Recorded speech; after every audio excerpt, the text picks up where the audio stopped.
اس کمبخت کو ڈھونڈنے کی زیادہ ذمہ داری آپ پر عائد ہوتی ہے۔ تو میں کب اپنی ذمہ داری سے بھاگ رہا ہوں اسسٹنٹ سب انسپکٹر صاحب، میں نے دبنگ لہجے میں کہا۔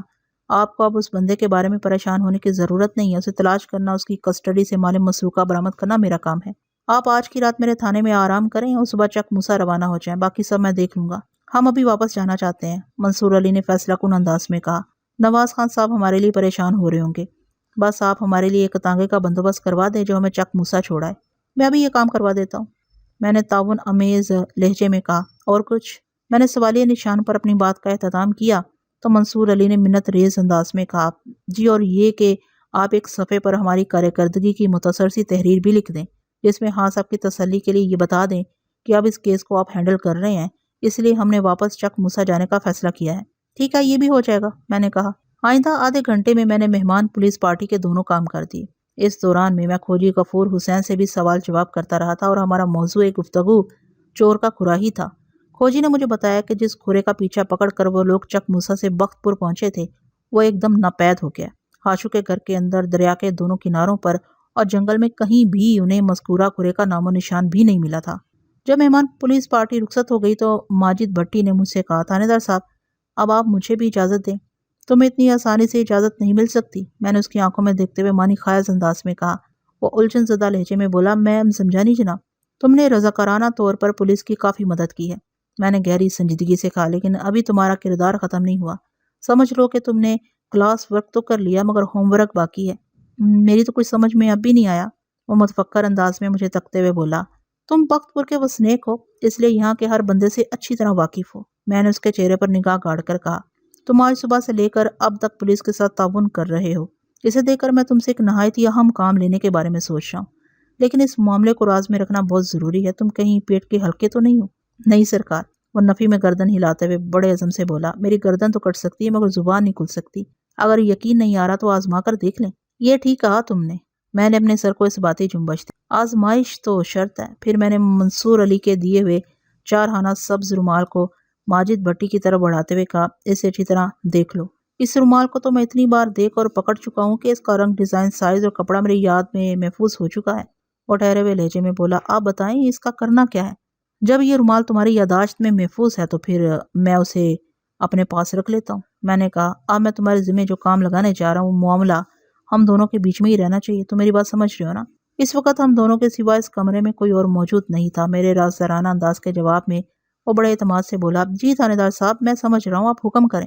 آئندہ 2 منٹ میں نے ماجد بھٹی کو سمجھایا کہ اس کا کل کا پورا دن اس تحقیق میں گزرنا ہے کہ اس ٹائپ کا رومال بخت پور میں کس کس بندے کے پاس ہے اور ان میں سے کسی بندے کا رومال گم تو نہیں ہو گیا وغیرہ۔ اس نے پوری توجہ سے میری بات سنی اور میرے خاموش ہونے پر ٹھوس لہجے میں بولا، بے فکر ہو جائیں تھانے دار صاحب، میں کل دوپہر سے پہلے آپ کو پکی رپورٹ دوں گا۔ شاباش، میں نے توصیفی نظر سے اس کی طرف دیکھا اور کہا، ٹھیک ہے، تم اب گھر جاؤ اور کل صبح سے اس کام پر لگ جاؤ جو میں نے تمہیں سونپا ہے۔ اس نے میری ہدایت پر عمل کرنے کا یقین دلایا اور مجھے سلام کر کے کمرے سے نکل گیا۔ اس کی چال میں بڑا اعتماد پایا جاتا تھا۔ میں بھی اٹھا اور اپنے کوارٹر کی جانب بڑھ گیا۔ میں نے رات کا کھانا تھانے ہی میں کھا لیا تھا، اب بس ایک ہی اہم کام باقی تھا اور وہ تھا ادائیگی نماز عشاء۔ اس کے بعد لمبی تان کر سونا تھا۔ آج کا پورا دن کڑی دوڑ دھوپ میں گزرا تھا۔ تھکن نے میرے بدن کا جوڑ اپنی گرفت میں لے رکھا تھا۔ تر و تازہ بیداری کے لیے ایک بھرپور نیند لازمی تھی۔ میری ہمیشہ سے یہ عادت رہی ہے کہ جب بھی میں لباس تبدیل کرتا ہوں تو اترے ہوئے کپڑوں کی جیبوں میں ہاتھ گھما کر انہیں اچھی طرح چیک کر لیتا ہوں۔ اس کی چیکنگ کے نتیجے میں کام کی چیز میرے ہاتھ لگ گئی تھی اور وہ چیز تھی کاغذ کے آدھ جلے ٹکڑے۔ یہ ٹکڑے میں نے ہاشو کے صحن سے اٹھا کر اپنی جیب میں ڈال لیے تھے۔ میں نے عشاء کی نماز کے بعد مذکورہ ٹکڑوں کا معائنہ شروع کر دیا۔ ان میں سے کسی بھی ٹکڑے پر کوئی مکمل جملہ باقی نہیں بچا تھا۔ بہرحال میں ایک ایک ٹکڑے کو بغور پڑھنے لگا۔ چودھری ظفر کی زبانی مجھے یہ تو معلوم ہو چکا تھا کہ اس صندلی باکس میں چودھری حیات علی کے کچھ اہم کاغذات بھی رکھے ہوئے تھے۔ اس امر میں کسی شک کی گنجائش نہیں تھی کہ میں نے ہاشو کے صحن کے ایک کونے میں جلے ہوئے کاغذات کی جو راکھ دیکھی تھی اس کا تعلق صندلی باکس ہی سے تھا، کیونکہ مذکورہ باکس بھی اسی گھر کے اندر سے ملا تھا۔ لہٰذا ایسا سوچنے میں کوئی حرج نہیں تھا کہ چور نے اس باکس میں موجود زیورات، نوادرات اور نقدی وغیرہ کو اپنے قبضے میں کرنے کے بعد ان کاغذات کو جلا دیا اور ہاشو کے بیڑے پر سوار ہو کر وہ دریا کے دوسرے کنارے پر پہنچا اور پھر جنگل میں غائب ہو گیا۔ پہلے آدھے جلے ٹکڑے پر لکھا تھا، اس لیے میں نے یہ وصیت تیار کرنے کا فیصلہ دوسرے آدھے جلے ٹکڑے کا ادھورا مفہوم کچھ اس طرح تھا: میری ساری زمین جائیداد اور مال و زر صرف اور صرف۔ تیسرا آدھا جلا ٹکڑا بتاتا تھا: اگرچہ لوگوں کو یہ ناانصافی لگے گی مگر میں نے چوتھے آدھے جلے ٹکڑے پر صرف 5-7 لفظ ہی چلنے سے محفوظ رہ پائے تھے۔ نہایت ہی کم ظرف اور اول درجے کا نالائق 5ویں ٹکڑے پر رقم تھا: مجھے معاف کرے۔ اگرچہ ان 5 آدھے جلے کاغذ کے ٹکڑوں کی تحریر میں کوئی ربط نہیں تھا، لیکن نفس مضمون پوری طرح میری سمجھ میں آ گیا تھا۔ وہ صندلی باکس چونکہ بڑے چودھری مرحوم حیات علی کی ملکیت تھا، لہذا اس بات میں یہ شبہ نہیں کیا جا سکتا تھا کہ اس آدھی ادھوری تحریر کا تعلق بھی بڑے چودھری ہی سے تھا، اور مجھے یہ سمجھنے میں قطعاً کوئی دقت محسوس نہیں ہوئی کہ ان کاغذات پر مرحوم چودھری حیات علی نے اپنی وصیت لکھوا کر صندلی باکس کے اندر محفوظ کر رکھی تھی، تاکہ اس کی موت کے بعد ایک سند کے طور پر سامنے آئے اور اسی وصیت کی روشنی میں مرحوم کی وراثت کو آگے منتقل کیا جائے۔ ایک اور بات بھی واضح تھی کہ مرحوم چودھری اپنی فیملی کے بعض افراد سے سخت مایوس اور ناراض تھا، اس لیے اسے یہ وصیت لکھوانے کی ضرورت پیش آئی تھی۔ میں نے جب سونے کے لیے گرم بستر کی آغوش میں پناہ لی تو میرا دماغ چور کی نفسیات کے بارے میں سوچ رہا تھا۔ عام طور پر یہی دیکھنے میں آیا ہے کہ جب کوئی جیب تراش کسی کی پاکٹ مارتا ہے تو کچھ دور جانے کے بعد وہ مارے ہوئے بٹوے کی تلاشی لیتا ہے اور اس میں رکھی ہوئی تمام نقدی کو اپنی جیب میں منتقل کرنے کے بعد وہ بٹوے کو پھینک دیتا ہے۔ وہ بٹوا چاہے کتنا بھی قیمتی کیوں نہ ہو اور اس کے اندر چاہے کتنے بھی اہم کاغذات کیوں نہ رکھے ہوں، چور کو ان چیزوں سے کوئی مطلب اور دلچسپی نہیں ہوتی۔ وہ صرف رقم پر فوکس کرتا ہے، باقی چیزیں اس کی نظر میں غیر اہم ہوتی ہیں۔ تو پھر ایک مخصوص زاویے پر سوچتے ہوئے میرے ذہن میں یہ خطرناک و سنسنی خیز سوال ابھرا: چودھری حیات علی مرحوم کی الماری سے صندلی منقش باکس چرانے والے اس نامعلوم چور نے باکس میں رکھی ہوئی اس دستاویز کو جلانے کی ضرورت کیوں محسوس کی؟ ایسا کرنے میں اس کا کیا فائدہ تھا؟ یہ ہم جہت سوال بڑے تواتر کے ساتھ میرے ذہن میں ڈوبتا اور ابھرتا رہا، اور میں اس کا جواب تلاش کرنے کی کوشش میں اپنی ہی سوچ میں ڈبکیاں لگاتے ہوئے نیند کی مہربان وادی میں پہنچ گیا۔ منگل 14 اکتوبر کی دوپہر حسب وعدہ ماجد بھٹی مجھ سے ملنے تھانے آیا۔ رسمی لیکس کے بعد اس نے مجھے بتایا: اس 4 خانہ ریشمی رومال کے حوالے سے میں نے تحقیق کر لی ہے۔ Very good. میں نے ستائشی نظر سے اس کی طرف دیکھا اور پوچھا: مجھے بتاؤ تمہاری تحقیق کیا کہتی ہے؟ پورے بخت پور میں اس ٹائپ کا رومال صرف 3 بندے استعمال کرتے ہیں، وہ جوش بھرے لہجے میں بولا۔ نمبر 1 حفیظ، نمبر 2 اسلم اور نمبر 3 جاوید عرف جیدہ۔ بس ان کے رومالوں کے رنگ کا فرق ہے۔ وہ سانس ہوار کرنے کے لیے متوقف ہوا، پھر اپنی بات کو آگے بڑھاتے ہوئے بولا: حفیظ کے رومال پر سرخ رنگ کا 4 خانہ بنا ہوا ہے، اسلم کے رومال کا 4 خانہ نیلے رنگ کا ہے، جبکہ جیدہ کے رومال پر سبز رنگ کا 4 خانہ بنا ہوا ہے۔ حفیظ اور اسلم اپنے رومالوں سمیت اس وقت بخت پور کے اندر موجود ہے، جبکہ جیدہ کہیں گیا ہوا ہے، میرا مطلب ہے بخت پور سے باہر کہیں۔ ہمیں جنگل کے اندر سے سبز 4 خانے والا ریشمی رومال ملا ہے۔ میں نے سوچ میں ڈوبے ہوئے لہجے میں کہا: اگر یہ رومال جیدہ ہی کا ہے تو اس سے یہ ثابت ہو جاتا ہے کہ جیدہ جنگل کی طرف گیا تھا، اور عین ممکن ہے جیدہ ہی ہمارا مطلوبہ چور ہو۔ ایسا ہو سکتا ہے؟ ماجد بھٹی تائیدی انداز میں گردن ہلاتے ہوئے بولا: اگر کسی طرح یہ پتہ چل جائے کہ جیدہ کہاں گیا ہے تو پھر بآسانی اس تک رسائی حاصل کی جا سکتی ہے۔ تم بالکل ٹھیک کہہ رہے ہو، میں نے معتدل انداز میں کہا۔ پھر پوچھا: کیا تم نے جیدہ کا گھر دیکھا ہوا ہے؟ جی تھانے صاحب، اس نے اس بات میں جواب دیا۔ میں نے ماجد بھٹی کو اپنے ساتھ لیا اور بخت پور کی جانب روانہ ہو گیا۔ جیدہ کی گلی میں پہنچنے کے بعد میں نے ماجد کو دور رکنے کے لیے کہا۔ میں نہیں چاہتا تھا کہ لوگوں کو اس بات کا پتہ چلے کہ ماجد بھٹی پولیس کا معاون بنا ہوا ہے۔ کم از کم اس وقت تک اس بات کو راز میں رکھنا ضروری تھا جب تک وہ بدذات چور میرے ہتھے نہیں چڑھ جاتا، جس نے چک موسیٰ اور بخت پور کی پولیس کی نیندیں حرام کر رکھی تھیں۔ ماجد بھٹی کی نشاندہی پر میں جیدہ کے گھر کے سامنے پہنچ گیا اور دروازے پر دستک دینے کے بعد ایک طرف ہٹ کر کھڑا ہو گیا۔ تھوڑی دیر میں دروازہ کھل گیا اور کھلے ہوئے دروازے میں مجھے ایک معصوم سی بھولی بھالی بچی نظر آئی۔ اس کی عمر 7-8 سال رہی ہوگی۔ میں اس وقت یونیفارم میں ملبوس تھا۔ وہ بچی حیرت بھری نظر سے مجھے تکنے لگی۔ قبل اس کے کہ میں اس بچی سے کوئی سوال کرتا، گھر کے اندر سے ایک نسوانی آواز ہوا کے دوش پر سفر کرتے ہوئے میری سماعت تک پہنچی: مٹھو، کون ہے دروازے پر؟ وہ یقیناً مٹھو نامی اس بچی کی ماں رہی ہوگی۔ ماں کے سوال پر مٹھو نے ٹٹولتی ہوئی نظر سے مجھے دیکھا اور اعلان کرنے والے انداز میں بولی: اماں، پولیس آئی ہے۔ ہائے وے ربا، اس عورت نے تشویش بھرے انداز میں کہا۔ پولیس کا ہمارے دروازے پر کیا کام؟ مٹھو کی ماں کی آواز کے اتار چڑھاؤ سے میں نے اندازہ قائم کیا کہ وہ اپنی تشویش کا اظہار کرنے کے دوران میں دروازے کی سمت پیش قدمی بھی کر رہی تھی۔ اگلے ہی لمحے میرا یہ اندازہ درست ثابت ہوا اور مجھے دروازے میں وہ نظر بھی آ گئی۔ سلام جی، مجھ پر نگاہ پڑتے ہی اس نے ادب سے کہا۔ وعلیکم السلام۔ میں نے اس کے سلام کا جواب دیتے ہوئے اپنا تعارف کروایا اور اپنی آمد کے مقصد سے اسے آگاہ کیا۔ میرا نام ملک صفدر حیات ہے اور میں یہاں کے تھانے کا انچارج ہوں۔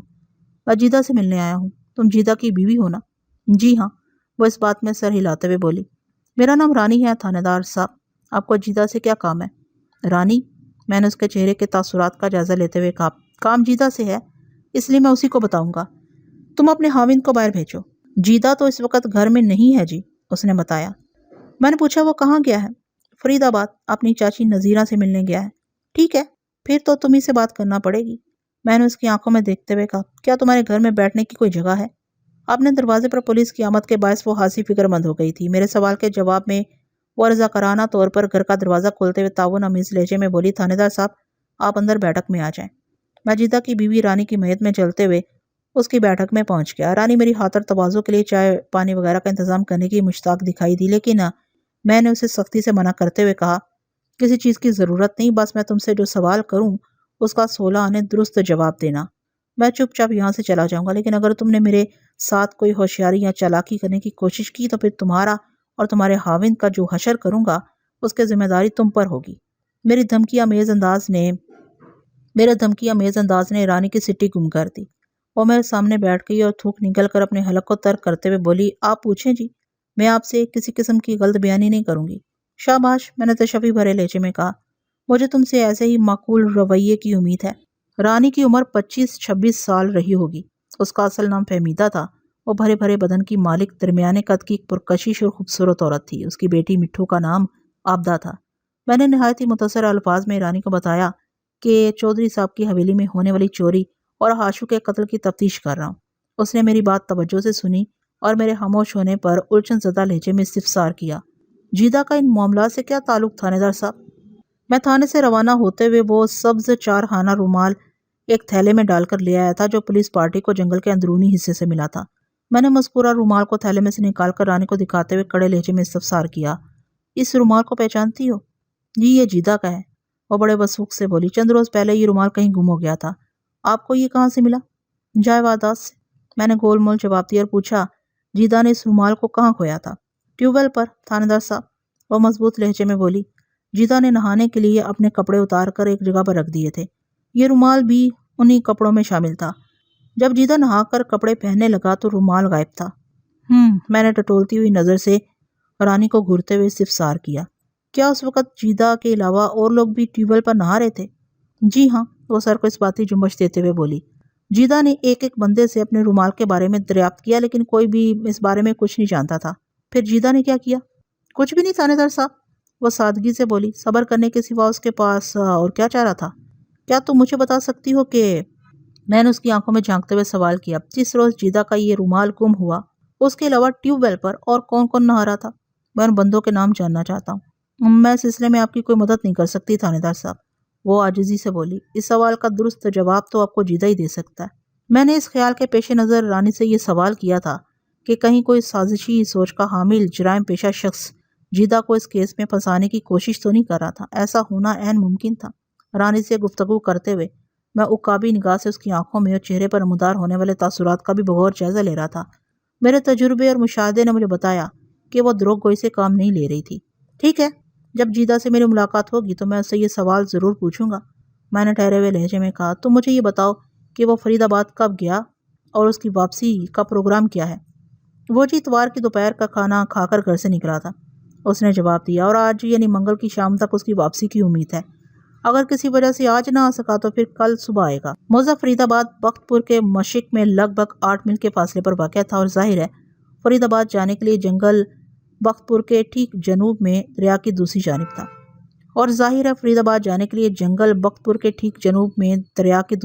تھا، لہٰذا اس سبز 4 خانہ ریشمی رومال کا جنگل سے ملنے کا مطلب یہ تھا کہ وہ جیدہ کی نہیں بلکہ کسی اور بندے کی حرکت تھی۔ رانی کی زبانی میں یہ جان چکا تھا کہ جیدہ اپنی چاچی نذیرہ سے ملنے فرید آباد گیا تھا۔ اس نے نذیرہ سے کچھ رقم لینا تھی۔ جیدہ بھیڑ بکریوں اور دیگر مال مویشی کی خرید و فروخت کا کام کرتا ہے۔ اس کا بخت پور سے باہر آنا جانا لگا رہتا تھا۔ ٹھیک ہے رانی، میں نے جیدہ کی بیوی سے مخاطب ہوتے ہوئے کہا، تمہارا خاوند فرید آباد سے جیسے ہی واپس آئے اسے میرے پاس تھانے بھیج دینا، اور ہاں، ہمارے بیچ جو بھی بات چیت ہوئی ہے تم اس کا ذکر کسی سے نہیں کرنا، ورنہ جیدہ کسی بڑی مصیبت میں پھنس جائے گا۔ جی میں سمجھ گئی، وہ جلدی سے بولی، میں آپ کی ہدایت کو یاد رکھوں گی اور آپ کو کسی شکایت کا موقع نہیں دوں گی۔ میں رانی کے گھر سے نکل کر تھانے آ گیا۔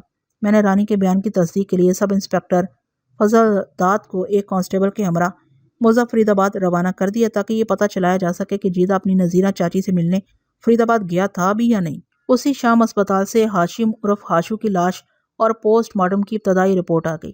اس رپورٹ کے مطابق ہاشو کی موت اتوار اور پیر یعنی 12 اور 13 اکتوبر کی درمیانی رات نصف شب کے آس پاس واقع ہوئی تھی۔ کیمیکل ایگزامینر کی رپورٹ میں ہاشو کی موت کا سبب زہر خورانی کو بتایا گیا تھا۔ اسے کھانے میں زہر ملا کر دیا گیا تھا جس نے اس کی جان لے لی۔ ہاشو کے معدے میں زہر کے آثار ملے تھے۔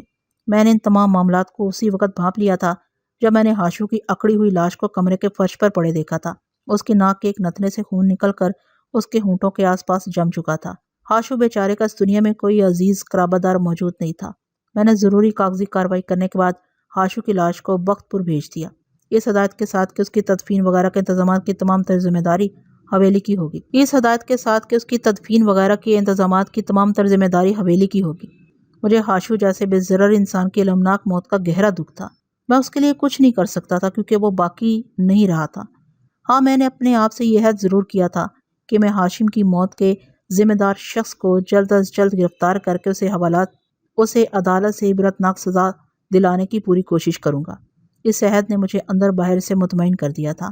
15 اکتوبر بدھ کی صبح میں تیار ہو کر تھانے پہنچا تو کانسٹیبل حنیف کو میں نے برآمدے میں بے چینی سے ٹہلتے پایا۔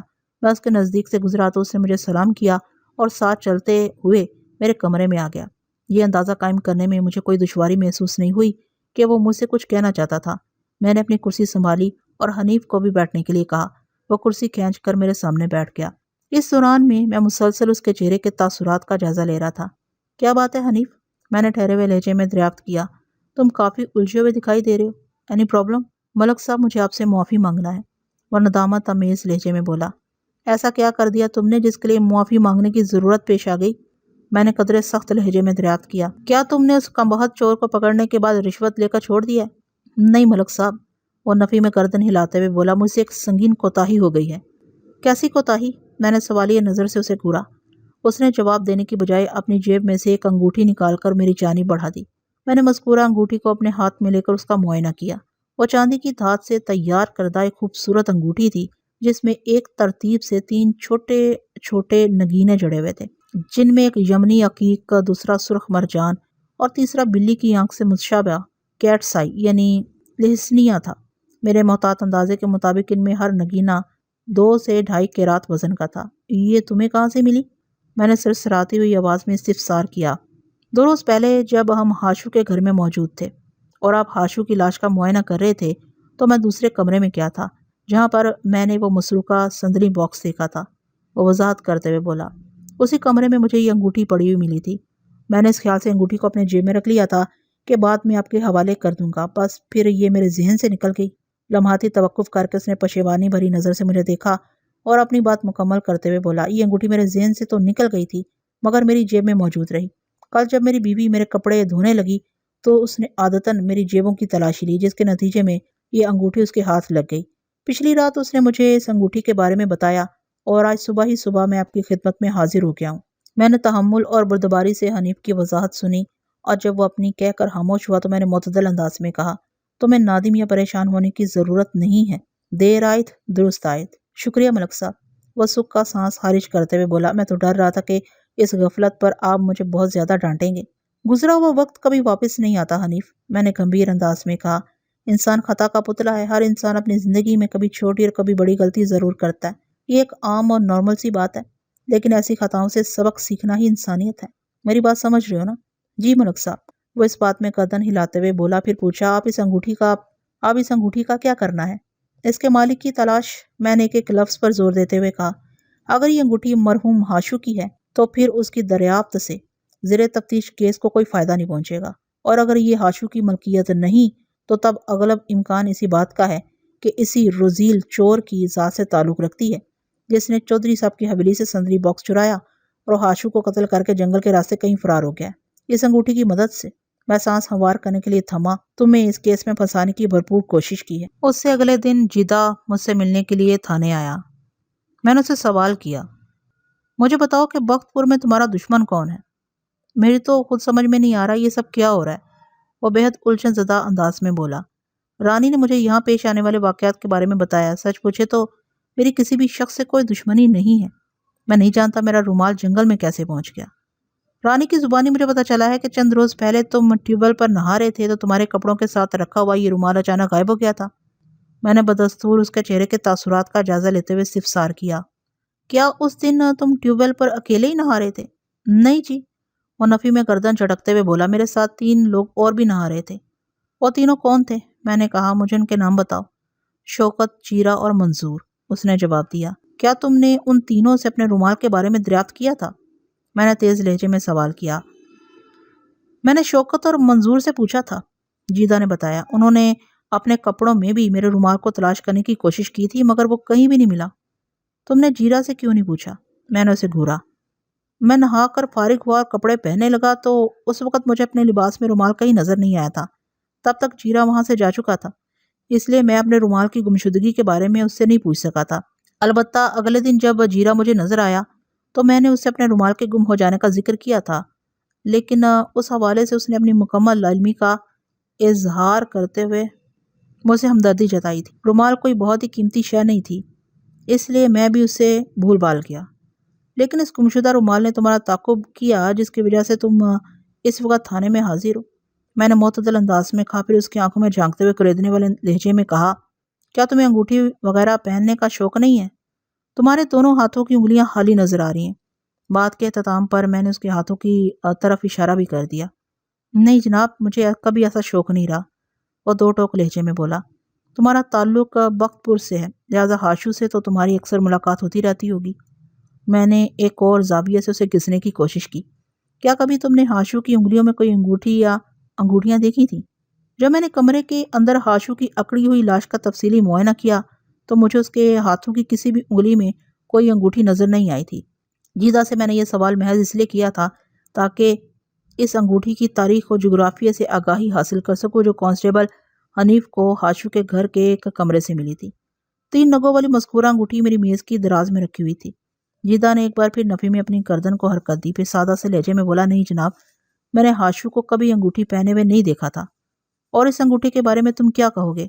میں نے سرسراتی ہوئی آواز میں کہا اور 3 خوبصورت نگینوں سے مزین چاندی کی وہ انگوٹھی جیدہ کے سامنے رکھ دی۔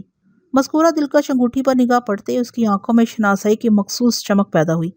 پھر وہ جذبات سے معمور بکھری ہوئی تصدیقی آواز میں بولا، یہ انگوٹھی تو جیرا کی ہے تھاندار صاحب۔ میں ایک آسودہ سانس لے کر رہ گیا۔ جیدہ کے سنسنی خیز انکشاف نے میرے دماغ اور بدن کو بہت زیادہ متحرک کر دیا تھا۔ میں نے زباں بندی کی تاکید کے ساتھ اسے جانے کی اجازت دے دی تاکہ وہ گھر جا کر آرام کر سکے۔ اس کی حالت واقعتاً دیگرگوں نظر آتی تھی۔ وہ میرا شکریہ ادا کر کے رخصت ہو گیا۔ جیدہ کے جانے کے بعد میں نے سب انسپیکٹر کو دوبارہ اپنے پاس بلا لیا اور ٹھہرے ہوئے لہجے میں کہا، فضل داد، جیدہ کو لانے کے لیے تمہیں کوئی بندوبست بھی کرنا پڑے گا، لیکن مسئلہ ابھی تک حل نہیں ہو سکا۔ اب مجھے بخت پور کے ایک وسنیک نذیر حسین عرف جیرا کی ضرورت ہے، تم میری بات سمجھ گئے ہو نا؟ جی ملک صاحب، وہ مستعدی سے بولا، میں جیرا کو پکڑ کر لاتا ہوں۔ میں نے اسے جانے کی اجازت دیتے ہوئے کہا، ٹھیک ہے۔ 2 گھنٹے کے بعد فضل داد خالی ہاتھ واپس آ گیا۔ میرے استفسار پر اس نے بتایا، ملک صاحب، جیرا اس وقت گاؤں میں موجود نہیں ہے۔ وہ کہاں گیا؟ میں نے پوچھا۔ رسول نگر، اس نے بتایا۔ میں نے جیرا کی بوڑھی ماں کریم بی بی سے اس کے بارے میں معلومات حاصل کی ہیں۔ جیرا اپنی چھوٹی بہن رخسانہ سے ملنے رسول نگر گیا ہے۔ میں نے کریم بی بی کو ہدایت کر دی ہے کہ جیرا رسول نگر سے جیسے ہی واپس آئے اسے تھانے بھیج دے۔ یہ ہدایت کافی نہیں ہے فضل داد، میں نے اصراری انداز میں کہا۔ رسول نگر وزیر آباد کا علاقہ تھا اور یہ دوسرے ضلع میں واقع تھا۔ بخت پور سے رسول نگر تک اچھا خاصا فاصلہ تھا۔ سب انسپیکٹر نے میری بات کے جواب میں کہا۔ وہ خاصا الجھ گیا تھا۔ میں سمجھا نہیں ملک صاحب، کیا کریم بی بی نے تم سے پوچھا کہ جیرا کب رسول نگر گیا؟ میں نے سب انسپیکٹر کے سوال کو نظر انداز کرتے ہوئے پوچھا۔ جی ملک صاحب، اس نے اس بات میں گردن ہلائی اور بتایا، کریم بی بی کا کہنا ہے کہ جیرا 12 تاریخ یعنی اتوار کی صبح گھر سے روانہ ہوا تھا۔ میں نے تیز آواز میں استفسار کیا، اور اس کی واپسی؟ اس بارے میں کریم بی بی نے حتمی طور پر کچھ نہیں بتایا، فضل داد نے جواب دیا۔ اس کا کہنا ہے کہ جیرا من موجی اور اپنی مرضی کا مالک ہے، جب اس کا جی چاہے گا لوٹ آئے گا۔ جیرا کے گھر میں کل کتنے افراد رہتے ہیں؟ میں نے ایک فوری خیال کے تحت سوال کیا۔ صرف جیرا، اس کی بوڑھی ماں کریم بی بی، فضل داد نے بتایا۔ جیرا کے باپ اسحاق کا کافی عرصے پہلے انتقال ہو گیا تھا۔ اولاد میں صرف یہی دونوں بہن بھائی ہیں، یعنی جیرا اور رخسانہ جیرا سے 3 سال چھوٹی ہے اور رسول نگر میں اس کی شادی ہوئی ہے۔ جیرا اپنی بہن کے سسرال گیا ہے۔ یہ جیرا کرتا کیا؟ میں نے پرسوچ انداز میں پوچھا۔ اس کے کام کاج کے بارے میں کچھ پتا چلا؟ جیرا نے اپنی پوری زندگی میں مستقل مزاجی کے ساتھ ٹک کر کوئی کام نہیں کیا۔ فضل داد نے برا سا منہ بناتے ہوئے کہا، کبھی یہ کام تو کبھی دوسرا، اور زیادہ تر وہ فارغ ہی رہتا ہے۔ اس قسم کے لوگ خطرناک و ناقابل اعتبار ہوتے ہیں۔ میں نے گہری سنجیدگی سے کہا۔ چودھری حیات علی مرحوم کی حویلی میں اتوار اور پیر کی درمیانی رات نقش سندلی باکس کی چوری والا واقعہ پیش آیا تھا، جس کی رپورٹ اگلی صبح یعنی 13 اکتوبر پیر کو چودھری ظفر نے تھانے میں درج کرائی تھی۔ اسی روز دوپہر میں چودھری حیات کا انتقال ہو گیا۔ یہ سارے معاملات تمہارے علم میں ہیں نا؟ جی ملک صاحب۔ اسی دن میں نے ہاشو کے مکان کے اندر سے مسروقہ سندلی باکس اور ہاشو کی اکڑی ہوئی لاش بھی برآمد کی تھی۔ میں نے اپنی بات کو آگے بڑھاتے ہوئے کہا، میرے تجربے اور مشاہدے کی تصدیق پوسٹ مارٹم رپورٹ نے کر دی، یعنی ہاشو کو 12 اور 13 اکتوبر کی درمیانی رات زہر دے کر ہلاک کیا گیا تھا۔ اس صورتحال میں 12 سے 14 گھنٹے ہمارے لیے بہت زیادہ اہم ہیں۔ مطلب یہ ہے کہ 12 اکتوبر نصف شب سے 13 اکتوبر کی دوپہر تک، کیونکہ اسی عرصے میں یہ سارے سنسنی خیز واقعات رونما ہوئے، جیسا کہ چودھری حیات علی کا سندلی باکس چوری ہونا، ہاشو کا حسرتناک انداز میں موت کو گلے لگانا اور چودھری حیات کا اس دنیا سے اٹھ جانا۔ ہاں بالکل ٹھیک کہہ رہے ہیں ملک صاحب، وہ تذبذب بھری نظر سے مجھے دیکھتے ہوئے بولا، لیکن میں یہ نہیں سمجھ پا رہا کہ آپ کے ذہن میں کیا چل رہا ہے۔ میرے دماغ میں تو مجرم چل رہا ہے فضل داد، میں نے سرسراتی ہوئی آواز میں جواب دیا۔ اس حوالے سے اب تک 2 نام سامنے آ چکے ہیں، نمبر 1 جیدہ، نمبر 2 جیرا۔ لمحاتی توقف کر کے میں نے آسودہ سانس لی، پھر اپنی بات کو مکمل کرتے ہوئے کہا، جیدہ اور جیرا میں صرف دال اور رے ہی کا فرق ہے۔ اگر جیدہ کے دال کو ہٹا کر اس جگہ رے لگا دیا جائے تو وہ جیرا بن جائے گا۔ جیدہ 12 اکتوبر کی دوپہر فرید آباد روانہ ہوا تھا اور جیرا اسی تاریخ کی صبح رسول نگر گیا تھا، یعنی ان ہونچکا واقعات سے پہلے وہ دونوں وقت پور سے باہر نکل گئے تھے، لیکن حالات و واقعات اور شواہد نے ان دونوں کو شک کے دائرے کے اندر قید کر دیا ہے۔ بہرحال میں نے جیدہ سے تو پوچھ تاچھ کر لی ہے اور وہ مجھے قصوروار نظر نہیں آتا، البتہ جیرا کا انٹرویو باقی ہے۔ آپ کی بات میں وزن ہے ملک صاحب، فضل داد سوچ میں ڈوبے ہوئے لہجے میں بولا۔ جیدہ کی چاچی نذیرہ نے اس بات کی تصدیق کی ہے کہ اس کا یہ بھتیجا 12 اکتوبر کی شام سے لے کر 14 اکتوبر کی دوپہر تک اس کے گھر میں موجود تھا، لہٰذا ان واقعات میں اس کا ملوث ہونے کا تو امکان ہو ہی نہیں سکتا۔ مگر یہ جیرا ابھی تک شک کے حلقے میں بند ہے اور اس کے خلاف مجھے بڑا مضبوط ثبوت بھی مل چکا ہے، میں نے گھمبیر انداز میں کہا، اور سب انسپکٹر کو 3 نگینوں والی انگوٹھی کے بارے میں بتانے کے بعد ان الفاظ میں اضافہ کیا، فضل داد میں ہر صورت میں جیرا کو اپنے تھانے کی حوالات میں دیکھنا چاہتا ہوں۔ تم ابھی اور اسی وقت وزیر آباد روانہ ہو جاؤ اور رسول نگر سے جیرا کو گرفتار کر کے یہاں لے آؤ، باقی کی باتیں میں خود اس سے کر لوں گا۔ جو حکم ملک صاحب، وہ فرما برداری سے بولا۔ میں ابھی نکل جاتا ہوں اور چاہے جتنی بھی دیر ہو جائے میں جیرا کو اپنے ساتھ لے کر ہی لوٹوں گا۔ کل کا سورج غروب ہونے سے پہلے جیرا آپ کو حوالات کی آہنی سلاحوں کے پیچھے نظر آئے گا، یہ میرا آپ سے وعدہ ہے۔ اور ایک بات کا خاص طور پر خیال رکھنا کہ یہ معاملہ راز میں رہے، میں نے تاکیدی انداز میں کہا۔ جب تک جیرا قانون کی گرفت میں نہیں آ جاتا کسی کو یہ پتہ نہیں چلنا چاہیے کہ ہم نے اس کے حوالے سے کیا سوچ رکھا ہے، یہ بہت ضروری ہے، سمجھ گا ملک صاحب، وہ پرعزم انداز میں بولا۔ آپ بے فکر ہو جائیں، میں شکایت کا موقع نہیں دوں گا۔ فضل داد کے جانے کے بعد میں نے لنچ کیا، پھر ظہر کی نماز بھی اپنے کمرے ہی میں ادا کی۔ اس دوران میں میرے ذہن کے خفیہ خانے میں تحقیق و تفتیش کا عمل مسلسل جاری تھا۔